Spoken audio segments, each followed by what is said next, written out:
semana clave entonces para decidir el futuro de este proyecto de ley del segundo retiro del 10%. Y está con nosotros el gran Rodrigo Logan, que te encontré más delgado. Rodrigo, ¿qué hiciste estas 2 semanas? Muchas gracias, muchas gracias. ¿Cómo estás? Buenos días. ¿Cómo estás, Rodrigo? Bueno, somos más que los Pokémon hoy día. Sí. Oye, y espérate que nos vamos a seguir ampliando, porque yo te comeré mucho gusto antes. 18 personas para allá. Oye, ¿sí o no? Vamos a hacer más que la MST Club. Oye, hablemos del segundo retiro del 10%. ¿Qué pasa con el proyecto? Oye, muchas gracias por lo que me acabas de decir. Sí, está muy bien. Absolutamente. Estamos trabajando. Tiene que ver, este tema es como el tema central que ha generado harta polémica y harta discusión respecto de este nuevo proyecto, que es el pago de impuestos en este segundo retiro. ¿Por qué no nos explica de qué se trata? Hay tramos, hay algunos que no pagan impuestos y otros que sí. Claro, lo que pasa es que, a ver, esos tramos de impuestos actualmente existen. Son el tramo de impuesto a la segunda categoría, o el global complementario que le llaman. Que dicen que, mire, y esto funciona así, en simple, porque alguien lo han tratado de complicar. Dicen, si usted gana entre 0 y 600.000 pesos mensuales, eso está sacado de manera mensual, usted no paga nada. No paga nada. Claro. Y cuando hablamos de mensual, ¿qué significa? Los impuestos se calculan a nivel anual. Ya, por tanto, te dicen, mire, eso significa 7.200.000. 699.000. Claro, hasta 699. hasta 698.526 pesos, para ser más específico, ¿cachai? Entonces, ¿qué es lo que pasa? Eso tú tienes que, esa cifra tú tienes que multiplicarla por 12, porque los impuestos se sacan anuales. Lo que tú ganas en un año se divide en 12 y ese pedacito es el que te dice cuánto es lo que es mensual. ¿Listo? Entonces te dicen, si tú ganas entre tanto y tanto, por ejemplo, entre 0 y 600 o 698, tú no pagas impuestos. Y ahí el tramo va subiendo, va subiendo. ¿Listo? Ahora, cuando hablamos de el dinero, hay un elemento que hay que considerar. Cuando nosotros hablamos de bruto y líquido. Sí. ¿Qué significa el bruto? Bruto significa... No, iba a tirar una mala talla. Bruto significa... el que está explicando, entonces. Sí, el que está explicando... Bruto significa todo lo que usted gane, todo lo que usted gane. Cuando eso que usted gane se llama bruto, usted le saca los impuestos y es lo que efectivamente usted recibe al bolsillo, eso se llama líquido. Cuando nosotros hablamos de esto, hablamos de temas brutos, de cuánto es lo que usted gana en total. ¿Listo? Ya. Ahora, ¿por qué hacen este tramo? ¿Por qué funciona ese tramo? Porque la idea es la lógica... Perdón, entonces 698.000 pesos brutos. Brutos, Ya. brutos, ¿ya? Porque de ahí es donde se sacan los impuestos. Sí. Acá estamos hablando de todo lo que usted gana. Recuerden, para la ley de impuesto a la renta chilena, todo lo que usted gana, venga de cualquier fuente, incluso que usted se encuentre hasta un billete en la calle, todo es ingreso. Y los ingresos, todos los ingresos, todos pagan impuestos, incluso aunque usted se gane un premio. Rodrigo, muy cortito, entendiendo que esto es, el impuesto se pagaría al año siguiente, ¿cierto?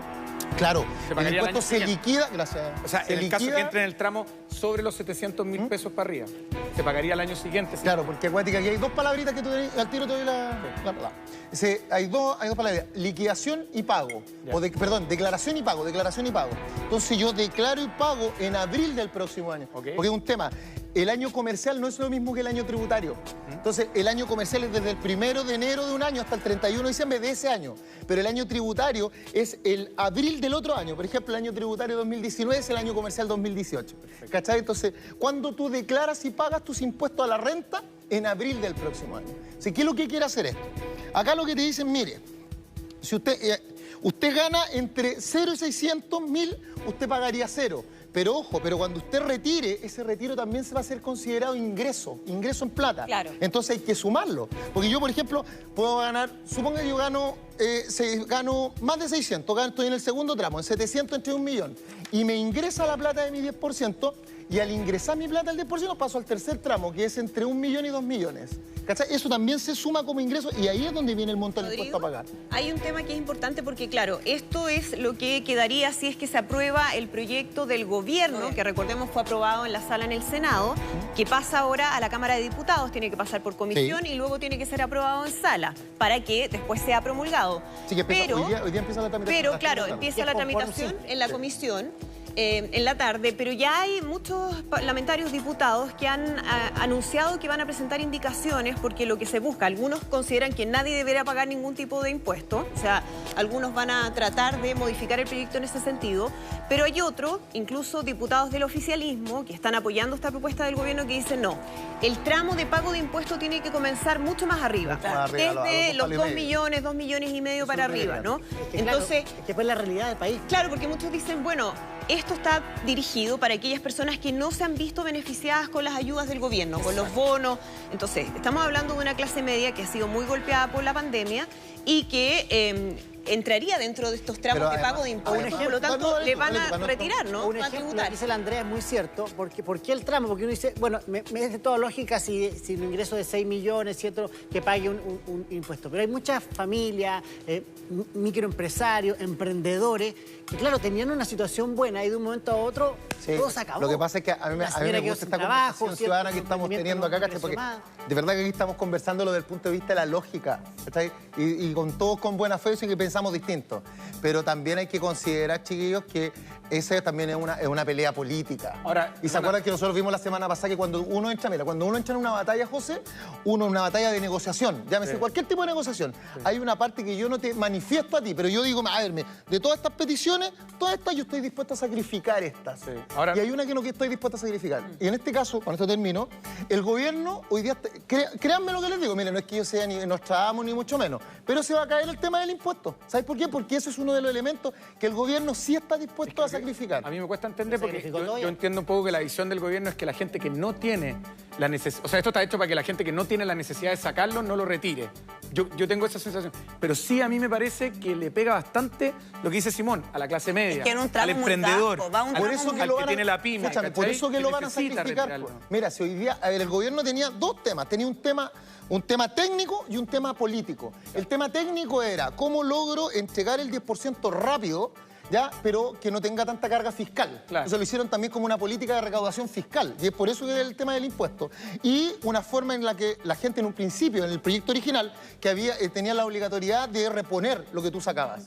De poner obligatoriamente este dinero. Pero también tenía un aspecto político. Si tampoco tapemos el sol con un dedo. El problema político era no dejar que el proyecto del Congreso siguiera avanzando de tal manera que tuviera su nombre para que hubiera un segundo, un tercer y un cuarto retiro al 10%. ¿Cachai? Mira, vamos a abrir esta conversación y vamos a sumar a Ramón Farías, quien fue diputado de la República, también alcalde y por supuesto un querido actor de nuestro país. Ramón, gracias por este contacto. Además de analizar tu caso en particular, preguntarte por esto, el tema de los impuestos. ¿Qué te parece a ti que este proyecto tenga estos impuestos en estos tramos? ¿Estás de acuerdo? Buenos días. Hola, ¿qué tal? ¿Cómo estás? Buenos días. Hola, Ramón. Bueno, en general yo diría que... Hola. Hola, Ramón, ¿cómo estás? Hola. Mira, yo lo que haría sería cobrar impuestos, pero impuestos a los tramos mucho más altos. ¿De qué tramo, estamos por hablando ejemplo? de 700... Estamos hablando, yo diría que de los 2,5 millones hacia arriba cobraría yo los impuestos. Y tengo una pregunta. ¿Qué pasa con los jubilados cuando uno es jubilado y retira ese 10%? ¿Igual tiene que pagar el impuesto o no? Es una pregunta para el abogado Logan, porque no conozco Ramón, en detalle el tema de la distribución de los impuestos. Tu pregunta tiene que ver además con un caso particular, ¿cierto? ¿Por qué no nos cuenta tu historia? Porque tengo entendido que tú tuviste que jubilarte anticipadamente. Sí, pues, yo efectivamente me tuve que jubilar anticipadamente después de que ya dejé de ser diputado. Y aquí vuelvo a dejar claro nuevamente un tema que los diputados, una vez que dejamos de ser diputados, desde ese día no recibimos más sueldo, ni tampoco tenemos indemnizaciones especiales, ni SAPRE especiales, nada. Quedamos hasta ese día y punto, digamos, y con lo que pudiste ahorrar.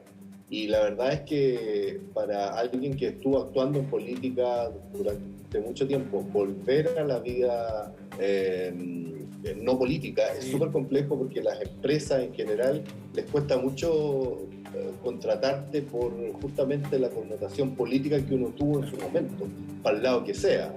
Es muy complicado y por lo tanto estuve 2 años más o menos viviendo de cositas pequeñas que podía ser. Ha costado mucho volver a la televisión o volver al teatro. Ramón, fue igual complejo. Dime. En el caso particular tuyo, el primer retiro del 10% lo hiciste. Tú habías cotizado en su momento, ¿pudiste hacer el primer retiro? Sí, yo hice, yo coticé yo siempre he sido muy ordenado. Estudié en un colegio alemán y mi papá además me enseñó el tema del ahorro con mi vieja, etcétera, ¿no? Y claro, yo siempre fui muy ordenado. A mí me obligaron a cambiarme cuando estábamos partiendo el año 77, imagínense.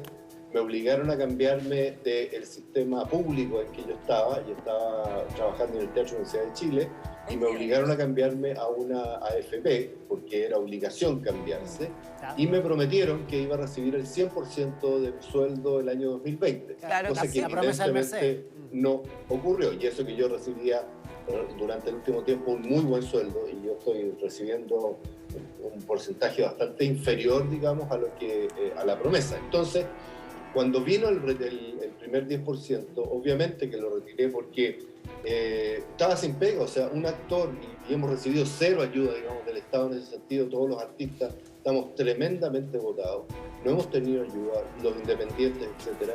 Tuve que recurrir a ese 10% para poder pagar deudas, pagar arriendos, pagar comida, pagar, etcétera, digamos, una serie de cosas que tienes que pagar todos los días. ¿Cómo? Y en eso se te fue, en pagar deudas como muchos de los chilenos. Claro. En pagar, sí, o sea, como toda la gente, en pagar deuda, en comprar comida, en ayudar, etcétera. Yo tengo también una pequeña pyme junto a mi señora, que es un estudio de pilates, tripilates se llama. Sí lo vi. Y ese estudio, obviamente que tuvimos que cerrarlo el 14 de marzo, claro, y igual tienes que seguir pagando arriendo, aunque afortunadamente el dueño de la casa donde estamos nos bajó a la mitad, pero tienes que pagar igual la mitad, igual tienes que pagar las imposiciones, aunque estén por el seguro de cesantía las personas que trabajaban contigo, sí, igual tienes que seguir pagando imposiciones, seguir pagando impuestos. Entonces, toda esa plata, evidentemente que tenía que salir de algún lado, y empezó a salir también de este 10%, claro, que tuve que pedir yo, que tuvo que pedir mi señora también. Te quería preguntar, Ramón, ¿cuál es tu opinión con respecto a que personas que ganen sobre 700.000 pesos tengan que pagar impuestos en base a este proyecto que envía el gobierno? ¿Cuál es tu opinión con respecto a eso? Yo creo que no debiese pagarse impuestos a partir de sumas tan bajas como 700.000 pesos, sino que, te insisto, 2,5 millones, digamos, hacia arriba. Creo que podría ser una... Ahora, yo creo que en estricto rigor no debiese pagarse impuesto por esta salida, porque esto es, en el fondo, un salvavidas que se nos está tirando a todas las personas, y el que necesita, digamos, sacarlo, lo va a sacar, el que no necesita, no lo va a sacar, y si lo quiere sacar, bueno, que lo saque, total, la ley dice que lo puede sacar cualquiera, o sea, ¿quién soy yo para criticar a aquel que tiene mucha plata y que va a sacar la plata? Si le estás dando la oportunidad, o si no... Tú le habías hecho una pregunta a Rodrigo, que tiene que ver con los jubilados, porque tú te jubilaste anticipadamente. ¿Cuál era tu pregunta en específico para que Rodrigo nos oriente? ¿Qué pasa con los jubilados? Si los jubilados igual tienen que pagar el impuesto, claro, si ganaran, digamos, más de 700.000 pesos de acuerdo a la tabla que hay. Claro. Ya, buena pregunta esa. Excelente pregunta. Bueno, un punto ahí que quiero hacer hincapié sobre algo que dijo Ramón, que tiene toda la razón. Las personas que han participado en política o que han participado, han sido autoridades de elección popular o de designación directa al presidente de la República, tiene un concepto que se llama PPI, persona políticamente expuesta. Entonces, cuando después quieren volver al mundo civil, tienen una complicación porque las empresas tienen mucho cuidado, no los contratan, les ponen un montón de requisitos. Respecto a lo que me dice... ¿Te puedo decir una cosa ahí? Cortita. Sí. Que no solamente tiene que ver con que a uno le cueste contratarlo, sino que también en ir a sacar una cuenta en un banco. Por supuesto. En todos lados unos PPI y tu familia además también está afectada hasta 2 años después. Mira, aquí, súper rápido, cuando ustedes consideramos el tema del impuesto a la renta, Ramón, el impuesto a la renta es cualquier... ¿Te acuerdas que yo te dije que era cualquier ingreso que tú recibas por cualquier medio es considerado impuesto a la renta, ¿cierto? Pero la misma ley establece cuáles son esos ingresos que no son considerados renta. Que es el artículo 17, para que se lo graben todo, el artículo 17 de la ley de impuesto a la renta. Y ese artículo dice que las pensiones y las rentas vitalicias no serán considerados. Por tanto, la respuesta es que cualquier plata que usted reciba por pensiones o por renta vitalicia no es considerada ingreso, no está dentro de la renta. Por tanto, no te suma dentro de ese escalafón que acabamos de poner. Por tanto, para ti es como si no hubiese recibido esa plata desde el punto de vista del cálculo del impuesto. Ramón, ¿vale? Ramón, te agradecemos muchísimo. Primero el testimonio, tus opiniones de esta mañana. Y un abrazo enorme. Y además vamos a publicar tu pyme, porque en estos tiempos tenemos que apoyarnos entre todos. Gracias, buenos días. Gracias, Chao. Ramón, un abrazo. Gracias a ustedes, que estén bien. Gracias, Ramón.